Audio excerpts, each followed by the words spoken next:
Hello students, आज के इस वीडियो लेक्चर के द्वारा जो टेस्ट हुआ था लास्ट टेस्ट बायोमॉलिक्यूल चैप्टर के उसके सारे क्वेश्चन को एक्सप्लेन कर दिया जा रहा है। तुम लोग अपने जो टेस्ट दिए हुए इवैल्यूएट कर लो कितना उसमें एक्यूरेसी है, क्या सही हो पाया है और जो गलत हुआ है क्यों गलत हुआ है। गलती दो तरह का होता है, एक गलती हो जाता है बाय मिस्टेक आता हुआ क्वेश्चन में, एक गलती कॉन्सेप्चुअल गलती है। कॉन्सेप्ट गलत है तो आंसर तो गलत होगा ही। तो कॉन्सेप्चुअल गलती को सुधारा जा सकता है, टेस्ट को बाय मिस्टेक तो किसी से हो सकता है। ठीक है, जो स्टूडेंट टेस्ट नहीं दे पाए हो वो उसके डिस्क्रिप्शन बॉक्स में क्वेश्चन डाला हुआ है, उसको पहले डाउनलोड करके खुद टेस्ट दे दो और तब ये आंसर देख के वीडियो देख के अपने आंसर को इवैल्यूएट कर लो कि कितना सही हो पाया है, कितना गलत हुआ है। ठीक है, तो चैप्टर हुए 12th का बायोमॉलिक्यूल, ये चैप्टर नंबर 15 है ना, 14 है। ठीक है, इस चैप्टर में कुछ क्वेश्चंस जो है 25 क्वेश्चन का टेस्ट हुआ था और 25 क्वेश्चंस में तुम लोग कितना स्कोर किए हो। 50 प्रत्येक क्वेश्चन 2 मार्क्स का है, 50 में कितना स्कोर किए हो अपने आप को इवैल्यूएट कर लेना। ठीक है, क्वेश्चन नंबर 1 जो है वो क्या कर रहा है कि carbohydrate which can not be hydrolyse, कौन सा कार्बोहाइड्रेट को हाइड्रोलाइज नहीं कर सकते, यानी सबसे जो छोटा होगा उसको फर्दर ब्रेक नहीं कर सकते हैं। सबसे छोटा कार्बोहाइड्रेट को हम लोग क्या कहते हैं, मोनोसेक्राइड्स। तो पहला का ऑप्शन ए हो जाएगा मोनोसेक्राइड। क्वेश्चन नंबर 2 जो है इसमें कह रहा है कि which of the following statement is not true about glucose, glucose के लिए कौन सा सही नहीं है। तो देखो ग्लूकोज इज अल्डोहेक्सोज, बिल्कुल ग्लूकोज में अल्डिहाइड फंक्शनल ग्रुप है, 6 कार्बन है और कार्बोहाइड्रेट में ओज लगता है, तो ये बिल्कुल सही है अल्डोहेक्सोज।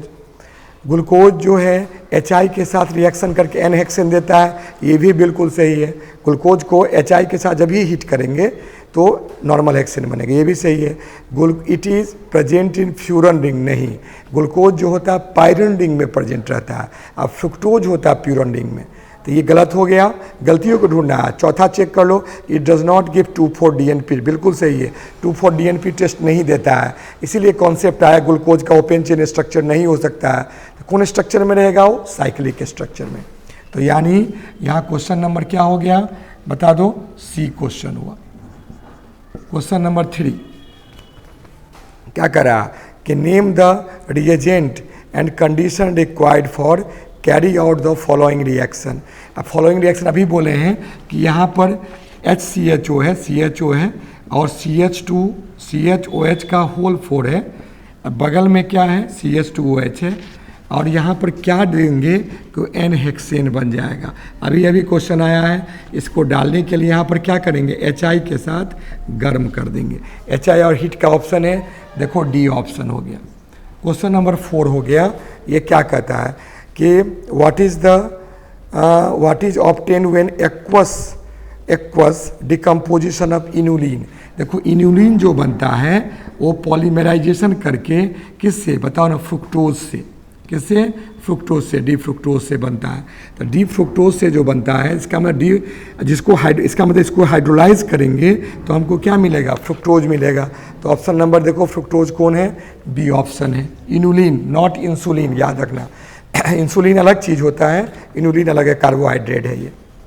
नेक्स्ट है क्वेश्चन नंबर 5 है ना, pair of compound which give positive test with Tollens. Tollens के साथ कौन पॉजिटिव टेस्ट देता है, तो देखो इसमें ऑप्शन क्या हो गया, ग्लूकोज और बताओ फ्रुक्टोज एंड ग्लूकोज वो भी देता है, और क्या ग्लूकोज एंड गैलेक्टोज वो भी देता है, दोनों देता है।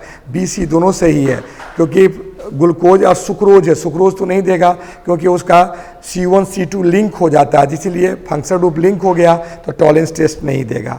तो ऑप्शन नंबर क्या हो जाएगा, डी में दोनों आ गया। क्वेश्चन नंबर 6 है, कह रहा है कि which of the following represent the peptide bond. तो पेप्टाइड बॉन्ड क्या होता है, CO और NH का जो बॉन्ड होता है इसी को हम लोग क्या कहते हैं, पेप्टाइड बॉन्ड, है ना, प्रोटीन सिंथेसिस में बनता है। तो CO-NH वाला कौन ऑप्शन है, देखो ऑप्शन नंबर क्या हो गया, बी ऑप्शन। क्वेश्चन नंबर 7 पर पहुँचे। 7 क्वेश्चन क्या कर रहा है कि सिंपलेस्ट एमिनो एसिड कौन है, सबसे छोटा एमिनो एसिड। देखो एमिनो एसिड में कार्बोक्सिलिक एसिड होता है, एमीन होता है, और H होता है और R होता है। R की जगह पर 20 टाइप का होता है, 20 टाइप से, इसलिए अमीनो एसिड 20 है। तो यहाँ पर सबसे छोटा में H होगा, जिसका नाम है ग्लाइसिन। ये इकलौता है जो ऑप्टिकल इनएक्टिव है, ठीक है। बाकी सब क्या है, ऑप्टिकल क्या बता दो, एक्टिव होगा। तो रूल के हिसाब से इसके ऑप्टिकल एक्टिविटी पर अब गौर करेंगे। तो यहाँ पर स्टार कर देते हैं। ये कौन सा ऑप्शन है, इसका नाम है ग्लाइसिन, ए ऑप्शन है। क्वेश्चन नंबर 8 पर चलते हैं, ठीक है। अब यहाँ पर ध्यान दो, क्वेश्चन नंबर जो 8 क्या कर रहा है, क्वेश्चन 8 यहाँ डिस्कस कर रहे हैं। क्वेश्चन 8 कहते हैं कि हीमोग्लोबिन क्या है। हीमोग्लोबिन सिंपल है, प्रोटीनियस पार्ट है, एक ग्लोबुलर प्रोटीन का पार्ट है। तो ग्लोबुलर प्रोटीन वाला ऑप्शन होगा, तो सी ऑप्शन है। क्वेश्चन नंबर 9 है। 9 कहता है कि which of the following is are example of denaturation of protein. सभी देखो, एक का जो व्हाइट पार्ट एल्बुमिन होता है वो जम जाना हीट करने पर, ये भी कोगुलेशन है, डीनेचुरेशन है। दूध से दही कन्वर्ट करना, ये भी कोगुलेशन है। ए सी दोनों सही है, तो कौन ऑप्शन हो जाएगा, डी ऑप्शन हो जाएगा। क्वेश्चन नंबर 10 क्या कहता है कि प्रोटीन जो है उसमें क्या है, अल्फा हेलिक्स और बीटा प्लेटेड सीड स्ट्रक्चर है। Alpha helical structure of protein is stabilize by, किसके द्वारा स्टेबलाइज होता है, अल्फा हेलिकल जो होगा, अल्फा हो गया क्लॉकवाइज, इसमें जो ये लोब होता है स्टेबलाइज होता है हाइड्रोजन बॉन्ड के कारण। कौन बॉन्ड के कारण, हाइड्रोजन बॉन्ड। तो देखो सी ऑप्शन हो जाएगा। क्वेश्चन नंबर 11, क्वेश्चन 11 क्या कर रहा है कि helical structure of protein is stabilize by, फिर वही क्वेश्चन रिपीट हो रहा है। यहाँ पर CO ग्रुप होता है, यहाँ NH, तो कौन bonding, H bonding. H bonding माने हाइड्रोजन बॉन्डिंग। क्वेश्चन नंबर 12 क्या कर रहा है कि which structure of protein remains intact during denaturation. Primary structure of protein को डीनेचर्ड कभी नहीं कर सकते हैं, तो यहाँ पर क्या होगा, बी ऑप्शन हो जाएगा। क्वेश्चन नंबर क्या हो गया, 13 क्या कहता है, which of the following acids is A vitamin. कौन सा एसिड विटामिन है, जानते हो, इकलौता एसिड है विटामिन सी, जिसका नाम है स्कॉर्बिक एसिड। खट्टा होता है, साइट्रस फूड से ऑब्टेन होता है, जिसके कमी से स्कर्वी होता है। स्कर्वी सब आदमी जानते होंगे, ब्रश करने टाइम में ब्लीडिंग मसूरा से आ जाता है, मुंह बदबू करता है, तो वो विटामिन सी के कमी से होता है। तो विटामिन सी वैसे भी इम्यूनिटी बिल्डर होता है ना। तो ये जो काम होता है, कौन सा एसिड है जो विटामिन है, तो एस्कॉर्बिक एसिड, यानी बी ऑप्शन हो गया। क्वेश्चन नंबर 14 क्या कर रहा है, वाटर सॉल्युबल विटामिन कौन है, बी कॉम्प्लेक्स और सी जो है वो वाटर सॉल्युबल होता है, केवल B12 को छोड़ के। तो ऑप्शन हो गया विटामिन, बताओ सी ऑप्शन क्यों, ये वाटर सॉल्युबल में सी आया, ए ऑप्शन। क्वेश्चन नंबर 15 पहुँचे। 15 जो है, which of the following B group of vitamin stored in our body. फिर बताया, जो फैट सॉल्युबल होगा वो हमारे बॉडी में स्टोर्ड हो जाता है, इसीलिए फैट सॉल्युबल विटामिन को एडेक होता है, ADEK, एडेक, नॉट हेडेक, एडेक होता है।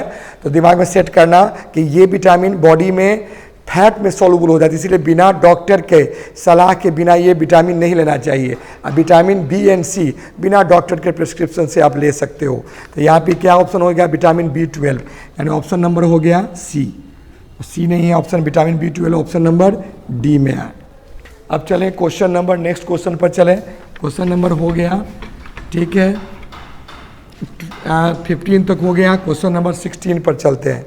क्वेश्चन 16 क्या कर रहा है, क्वेश्चन 16 कह रहा है कि विटामिन ए है, उसका डिजीज़ है। विटामिन ए का जेरोप्थेल्मिया, रात को दिखाई कम देता है। B2 तो बताएं बेरी, B12 जो होता है वही होता है, जैसे ब्लीडिंग गम्स। और विटामिन सी जो होता है, B12 में पर्निशियस एनीमिया हो जाता है, और विटामिन सी में ब्लीडिंग गम्स। तो ये ऑप्शन किस में है, ये ऑप्शन बी में है। देखो कोड बी में, कोड बी का ऑप्शन बिल्कुल सही है। ये मैचिंग टेस्ट वाला क्वेश्चन बहुत हल्का होता है, देखने में भारी लगता है लेकिन क्वेश्चन सबसे हल्का होता है। क्वेश्चन 17 है, DNA RNA contain the base, बिल्कुल नाइट्रोजनियस बेस है। Which of the following base is not present in RNA, adenine, guanine, cytosine, thymine, ये DNA में है। और एडेनिन, गुआनिन, साइटोसिन, यूरासिल ये RNA में है। तो कौन सा RNA में नहीं प्रेजेंट है, तो देखो थायामीन नहीं प्रेजेंट है। ये तीनों तो दोनों में कॉमन है, RNA में थायामीन प्रेजेंट नहीं है। देखो ऑप्शन कौन है थायामीन वाला, सी ऑप्शन, 17 का सी। क्वेश्चन नंबर 18 पर पहुँचे। 18 कह रहा है कि which of the following application of DNA fingerprint. DNA fingerprint का क्या काम है? डीएनए फिंगर देखो, आइडेंटिफिकेशन ऑफ क्रिमिनल्स, ये भी सही है। बायोलॉजिकल इवैल्यूएशन में भी डीएनए फिंगरप्रिंट का बहुत इंपॉर्टेंट काम है। और तीसरा है determination of paternity of individual, कोई पैटर्निटी को पता लगाने के लिए भी इसका काम होता है। तो तीनों सही है, तो ऑप्शन नंबर क्या हो जाएगा? डी। क्वेश्चन नंबर 19 है। 19 क्या कहता है कि which of the following combination contact between nucleic acid and nitrogenous base. देखो, न्यूक्लिक एसिड डीएनए में जो होता है, डीएनए में डीऑक्सी राइबोज होता है, डीऑक्सी राइबोज है ना, और आरएनए में होता है केवल राइबोज। क्या होता है? Ribose sugar. तो देखो आरएनए में राइबोज वाला है, अब डीऑक्सी कहाँ पर? 2 डीऑक्सी पर, 2 पर होता है। तो देखो पहला ऑप्शन में क्या है? 3 डीऑक्सी नहीं होगा, 1 डीऑक्सी नहीं होगा, ये दोनों ए भी गलत हो गया। तो सी देखो बिल्कुल सही है, डी राइबोज, मैंने बीटा डी राइबोज हुआ, दोनों बीटे फॉर्म में रहता है बीटा डी राइबोज। तो ये स्ट्रक्चर आरएनए में है, तो ये ऑप्शन सही है, बाकी सब गलत है। क्वेश्चन नंबर 20 पर पहुँचे। 20 क्या कहता है? जो भी पका हुआ फ्रूट्स होता है उसमें ग्लूकोज प्रेजेंट होता है, कार्बोहाइड्रेट। तो ये ऑप्शन सही हो जाएगा। तो ये हो गया 20 क्वेश्चन हो गया। क्वेश्चन नंबर 21 को हम लोग अब देखिए 21 क्या कहता है। 21 के लिए हम लोग क्या करते हैं? काउंट करते हैं। तो 21 वाला क्या है? क्वेश्चन नंबर 21 क्वेश्चन जो है असर्शन रीजन है। देखो क्या कर रहा है, ए ऑप्शन को चूज करना, ध्यान से देखना ये क्वेश्चन है ना, सभी ध्यान से देखोगे कि क्वेश्चन को बारीकी से कंसंट्रेट करके देखोगे। ऑप्शन ए कब टिक लगाओगे? जब असर्शन हाँ भी सही है और क्या इसका रीजन भी क्या सही है, और रीजन जो है वो आंसर है, एक्सप्लेन कर रहा है किसको? असर्शन को। तब ए टिक लगाओगे, ठीक है। बी कब टिक लगाओगे? असर्शन सही है, रीजन भी क्या बता दो? सही है, डॉट डॉट डॉट, रीजन भी सही है, और रीजन जो है असर्शन का आंसर नहीं है, तब बी लगाएंगे। सी कहता है असर्शन सही है और रीजन इसका क्या है? गलत है, तब क्या लगाएंगे? सी लगाएंगे। और डी में क्या? असर्शन क्या करना है? गलत है, और रीजन इसका क्या है? बताओ ना, रीजन इसका सही है, तो क्या लगाना है? डी लगाना है। इस तरह के क्वेश्चन को क्या करना है? सॉल्व करना है। तो कैसे तुम लोग इसको सॉल्व करोगे? देखो इसके लिए काउंट क्या करते हैं। तो ये 4 रीजन दिमाग में से आया। अब देखो पढ़ो, 21 में असर्शन क्या है? तो D plus glucose is dextrorotatory, बिल्कुल D और B प्लस कर दिया है। प्लस मने होता है रोटेशन, रोटेशन याद रखना, और D मने होता है कॉन्फिगरेशन, कॉन्फिगरेशन। बोलो सर ये कॉन्फिगरेशन क्या हुआ? रोटेशन समझे? रोटेशन मैंने क्लॉक वाइज होगा तो डी, और एंटी क्लॉक वाइज होगा तो यहाँ पर प्लस के जगह पर माइनस होगा। कॉन्फिगरेशन क्या है? ग्लिसरॉल्डिहाइड स्ट्रक्चर में, देखो ये ग्लिसरॉल्डिहाइड का स्ट्रक्चर है, इसमें लास्ट कायरल कार्बन पर OH अगर राइट साइड में होगा तो इसको डी सीरीज से भी डी कॉन्फिगरेशन होगा। अगर ये लेफ्ट साइड में OH होगा तो ये किससे बिलोंग करेगा? तब ये होगा L कॉन्फिगरेशन से होगा। तो ये कैपिटल D कैपिटल L, जबकि ये जो छोटा d होता है और एक जगह एंटी क्लॉकवाइज में छोटा l होता है। तो देखो पहला तो बिल्कुल सही है। सेकंड कह रहा है कि D रिप्रेजेंट डेक्स्ट्रो रोटेशन, नहीं रोटेशन नहीं करता है, D capital D dextro rotation नहीं है, ये कॉन्फ़िगरेशन है। यानी क्या? ए तो बिल्कुल सही है, बी गलत है। तो तुम्हारे पास 21 का ए सही है, देखो असर्शन सही है, रीजन गलत है, तो कौन ऑप्शन दोगे? 21 का सी ऑप्शन। क्वेश्चन नंबर 22 पर पहुंचो। डीएनए हैज डबल हेलिकल, बिल्कुल पढ़े हो, डीएनए डबल हेलिकल होता है, यहाँ 3 डैश, यहाँ 5 डैश, यहाँ 5 डैश, यहाँ 3 डैश, ठीक है, ये एंटी पैरेलल होता है। फिर कह रहा है कि रीजन में 2 strand of DNA are exactly same, बिल्कुल गलत है, एग्जैक्टली सेम नहीं होगा, ये एक दूसरे के एंटी पैरेलल होता है। तो ए सही है, बी यहाँ भी गलत है, तो फिर यहाँ पर भी सी ऑप्शन हो जाएगा। मैंने रीजन बता दो गलत है और असर्शन क्या सही है, तो सी ऑप्शन हो जाएगा। क्वेश्चन नंबर 3 में vitamin D is the stored in our body, बिल्कुल सही है, विटामिन डी स्टोर्ड हो जाता है क्योंकि फैट सोलुबल है, बिल्कुल सही है। Vitamin D is fat soluble, बिल्कुल सही है, ये भी मैंने ये भी सही है, ये भी सही है। और विटामिन ये जो है रीजन जो एक सही आंसर भी बता रहा है, तो यानी कौन ऑप्शन हो जाएगा? A option. क्वेश्चन नंबर 24, देखो ऐसे ही बनाते हैं, ध्यान देना। क्वेश्चन नंबर 24 है all natural occurring alpha amino acid except glycine is optical active. Very good, ये बिल्कुल क्या बता दो सही है। और कहता है कि most natural occurring amino acid is L. बिल्कुल, जो नेचर से जो एमिनो एसिड प्राप्त होता है वो एल कॉन्फ़िगरेशन को बिलोंग करता है। ठीक है, एल कॉन्फ़िगरेशन को, एल कॉन्फ़िगरेशन वही हो गया, एमीन ग्रुप क्या हो गया लेफ्ट साइड में हो जाएगा, क्योंकि जो एमिनो एसिड होता है उसमें एमीन और फंक्शन ग्रुप पर निकालते हैं। एमीन अगर लेफ्ट में हुआ, एमीन राइट पर, एमीन से डिसाइड करते हैं। तो एल बिल्कुल सही है, माने ए और बी दोनों सही है, लेकिन रीजन जो है ए का करेक्ट आंसर नहीं है। माने रीजन जो है इसका आंसर नहीं है, लेकिन दोनों सही है। तो कौन ऑप्शन देंगे बताओ ना, बी ऑप्शन देंगे।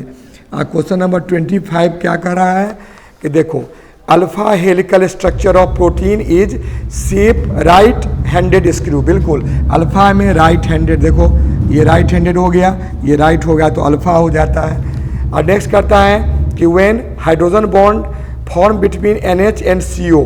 बिल्कुल, यहाँ CO ग्रुप होगा और यहाँ क्या होता है NH ग्रुप होता है, इसके बीच में हाइड्रोजन बॉन्ड जनरेट होता है, जिसके कारण ये ग्लोबुल है। यानी क्या आप बोलो ए और बी दोनों सही है, और सेकंड जो है पहला का आंसर भी है, दोनों फिर यही आ गया, सेकंड पहला का आंसर है। तो क्या ऑप्शन टिक कराओगे, ए ऑप्शन टिक कराओगे। तो ये का क्वेश्चन तुम्हारा 25 क्वेश्चन हुआ 25। उम्मीद करते हैं कि जरूर बहुत अच्छे से ये क्वेश्चन को तुम लोग मन समझ गए होगे। सर्सन रीजन न्यू टाइप है, एक केस स्टडी आएगा, उसको भी फिर हम लोग नेक्स्ट टेस्ट में डाल के उस पर डिस्कस करेंगे। तो इस तरह के क्वेश्चन को बनाने पर अब अपने आप को इवैल्यूएट कर लो कि कितना तुम लोग सही कर पाए। ठीक है, और अगर कोई प्रॉब्लम क्वेश्चन में प्रॉब्लम होगा तो कमेंट बॉक्स में जरूर डालना। क्वेश्चन आंसर बनाना मेन पढ़ाई का मेन निशानी है। मेन तरह से पढ़ोगे अच्छे से क्वेश्चन, क्योंकि एग्जाम पढ़ने का मेन ऑब्जेक्टिव क्या होता है, एग्जाम क्वालिफाई करना, अच्छा नंबर लेना। इसी अच्छे नंबर के लिए तो क्वेश्चन प्रैक्टिस करना पड़ेगा। ठीक है, कंप्लीट वीडियो देखने के सबको थैंक यू।